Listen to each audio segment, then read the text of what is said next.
Hello guys, in this video I'm going to show you how to set the tab color in the Google Sheets app.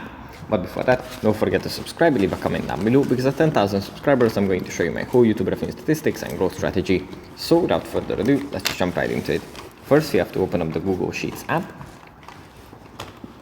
Here it opens up in this view. From here we just have to select the document that we want to work on.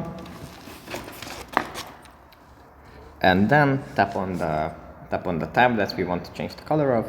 Then tap on the triangle next to the name of it. Here if you scroll down, then we have tab color.